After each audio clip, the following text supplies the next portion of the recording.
The green is out. NASCAR Craftsman Truck Series Racing from Charlotte. Here we go. Nice push from Corey Heim. You can see he's got the tailgate of that 17 truck and pushing on them, giving him the lead all by himself. But look, behind him. You said they'd be 3 wide coming off turn 2. They were 3 wide going into turn 1. You see Tanner Gray trying to cross over Corey Heim there on the bottom. Not able to hold the bottom. He's going to lose momentum off of turn 4 here. Yeah, and I think experience there for Corey Heim really played into his hands. He went into turn 3 the lap before this, went to the top, got that clean air, and carried that momentum to the outside of Gio on the first lap. He took it to the high side in 3 and 4 and got the lead, but Joey in qualifying just so fast right around the bottom, and he's doing a nice job of gaining the lead back temporarily. They need to look out for their temperatures rising here, and maybe falling into second might not be a bad thing if he can get that off. That's a lot. That's a lot. That's a lot of debris. As you see Ross Chastain drive to the inside of Gio Ruggiero. Wow, he took it down in there, didn't he? As you see Tanner Gray wiggling up the hill there. Look at Ross way up the track after that lead. Ross's truck is really fast to be able to do that, and Corey is blocking his butt off trying to stay in front of him. Not going to happen as Ross Chastain's able to get to the outside of Corey Heim. Nobody's told him yet that it's Benson, though, because he's still going to town trying to make the move on Tanner Gray there. And Tanner Gray, he started on the front row here, definitely struggling to start. He's back here in 5th, 6th position. Lane Riggs, Chandler Smith sizing this battle up. He'll try to go get a couple of spots here as he goes onto the inside of Honeycutt. You see Chandler Smith here working underneath Tanner Gray. Big draft. Big drafting push there. Tanner Gray said, thank you very much. Yeah. Watch these trucks go through 3 and 4. Look at the noses bouncing around. It doesn't look that bad, but the frequency of the bumps, wow. Oh. He's trying to get in there. The frequency of those bumps are so quick, and it really shakes the truck. And you'll see trucks just have these big moments all night long down there. Here's a slider for you. Sneaking up on this battle here, and he's going to make the move to the inside. Yeah, we saw Kyle in practice fighting a really loose truck, Michael. Back of that truck all over the place on new tires, and you mentioned it. They're going to get that truck figured out. He and Brian Patty, a lot of experience up on that pit box. 8-time winner here in Kyle Busch.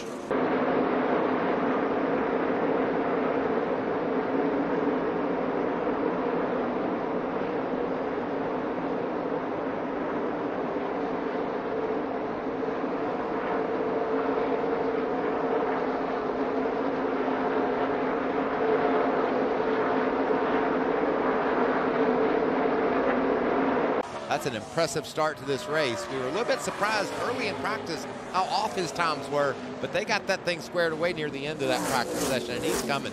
Yeah, and the thing that I really like about what we're seeing right now is not only Kyle Busch, but really everybody. They can move all over this racetrack. This time it's not going to be as much because Gio recognized it and blocked that. Tom Majeski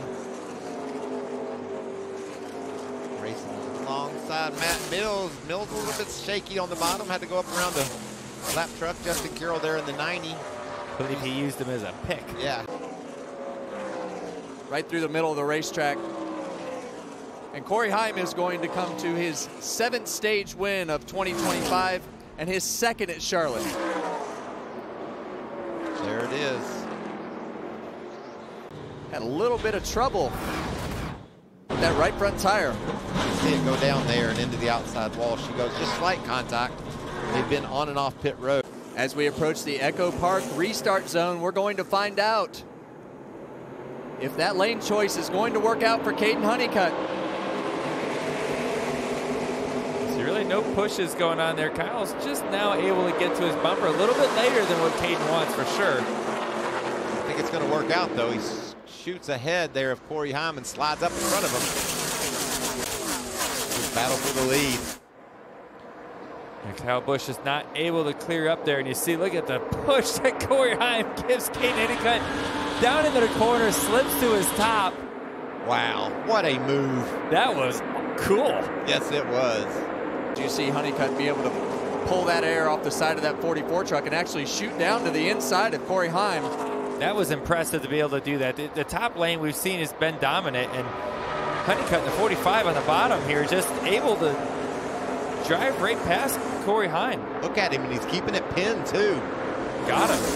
That's a nice move. Look at the run Kyle Busch is going to have off of turn 4. He was up top. Everyone was down in the bottom. He's able to get a run here. Well, here comes Corey Heim. And this has brought there's a top 6 trucks, all bumper to bumper right here. Look at that green truck. And he made a lot of ground up in a really short amount of time, Mike. When these leaders started mixing it up side by side, passing each other back and forth, that allowed that 34 truck to pull up on this lead group. And so the story goes. And there's not been a lot of trucks in practice. We're really starting to see that third lane come into play. With that resin, Joey, when it's not run in, does it ever get wore out? Do you think the middle lane is losing a little bit of grip? Because now we're starting to see that top lane really have some a lot more trucks up there as we see Ross really loose into turn 1.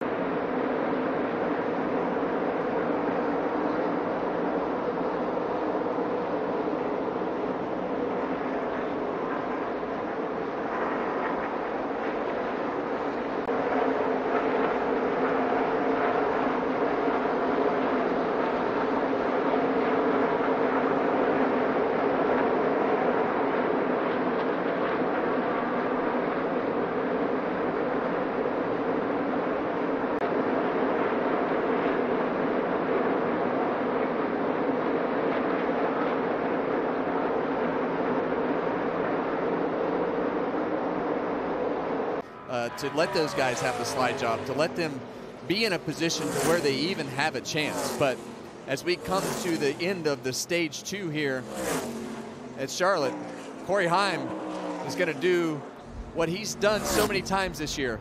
8th stage win of the season, tied for the most all time through 11 races. Wow. So that just tells you the dominance that Corey Heim and this 11 team have had. Well, that's good and bad, but when your truck's as fast as Corey Heim's, as you watch his pit crew finish up right here. Lead again. Wow, last 2 pit stops, he's lost the lead. What about Caden Huntington? That team is just performing, aren't they? All right, here we go as we approach the Echo Park Automotive Restart Zone for the final stage of the NASCAR Craftsman Truck Series here at Charlotte. There's the nice start you talked about for that inside lane. Caden got a great jump, and Ross is right on his tracks. And you see Corey Heim go up to defend right there. Ross Chastain was all but clear. Almost. That top lane is going to be tough to defend on the back straightaway. I think Corey Heim's just going to go wherever they aren't. It's just that strong. There he goes. Up the middle, 3 wide.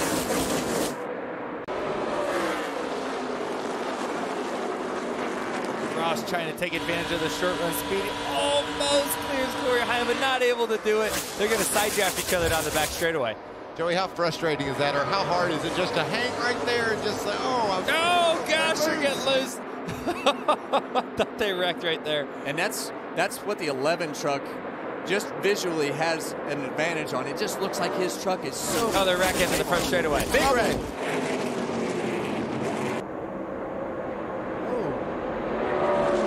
Is that Gio or Jarrett? Was I saying that correctly?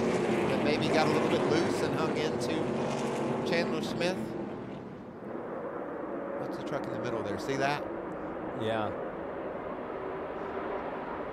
Gosh, it looks like it got loose, straightened up, and then hung a right. I think he just got like tank slapping a little Yeah. bit. Call like the back of the truck's catching it, you're wiggling so much trying to keep up with it. And just... I think that was Gio that had the truck away from him. See the right front tire down. All the sparks flying out of the back of that 98 truck.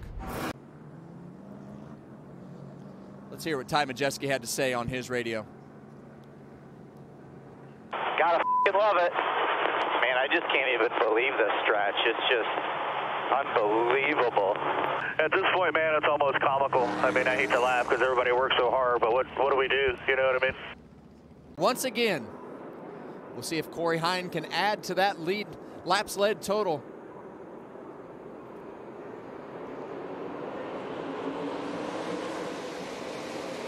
But good pushes on both sides. That top lane, though, it's pushing from 4 cars back.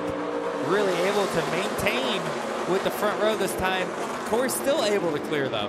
Yeah, you see Raja all the way up at the wall right there, trying to make a bold move on the outside.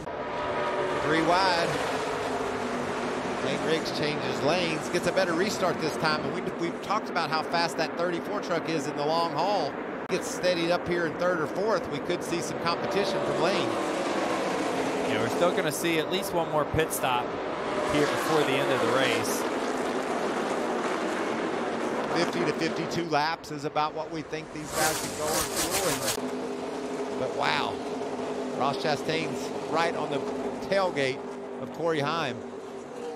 And we continue to see this restart after restart with this 44 truck. He's able to maintain a relatively close distance with that 11 truck for the first 10 or 12 laps, but that's really when the difference starts to play out and the advantage that Corey Heim has in the long run. And you see Lane Riggs probably closing more than anybody else at the moment as he goes all the way down to the bottom while Ross is all the way at the top. It's going to be close. He's able to clear him. Did it. Wow. Wow, that was a strong move. Here we see a replay where it's down. The right side of that truck looks pretty clean. I just lost that right front tire due to wear or pressure or something. Yeah, you see all the sparks flying out of that right front right there. Now what he needs it to do is stay green. We know that these two guys are contenders. They both want to win. But I got to believe, was that Busch? Kyle Busch got the Kyle fence Busch a little into bit. the wall a little bit. Still made a pass. How you didn't do that? Really check him up. He didn't lift. Runs into the I wall. don't think Ross is going to lift either. Oh, yeah, he is. Kyle didn't give him an option. He was going to have to lift. And there's Caden Honeycutt.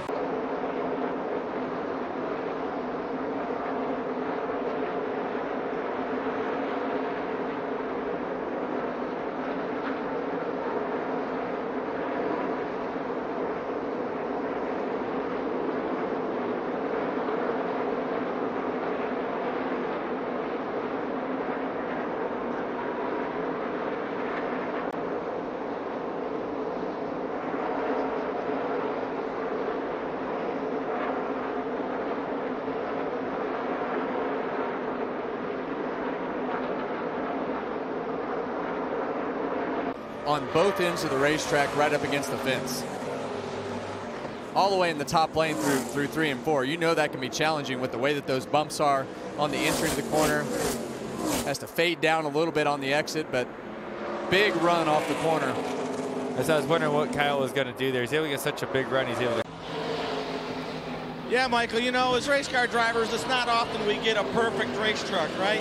Again, Corey Heim has asked for no adjustments. He is in love with this truck. He says it's on a rail. Well, he's definitely looked like he's on a rail, and I'm with you, Joey. I'm surprised that he didn't wait for a couple laps just to let this cycle. He had such a big lead. And you see our pole sitter right here in the 17 truck, Gio Ruggiero. What about Matt Mills putting it down to the bottom and taking that 10th spot away from Gio? Kid has just done an absolutely amazing job. You see him go through turns 3 and 4 for the final time here at Charlotte Motor Speedway. Corey Heim is going to win 15th career win in his 75th career start. Wow.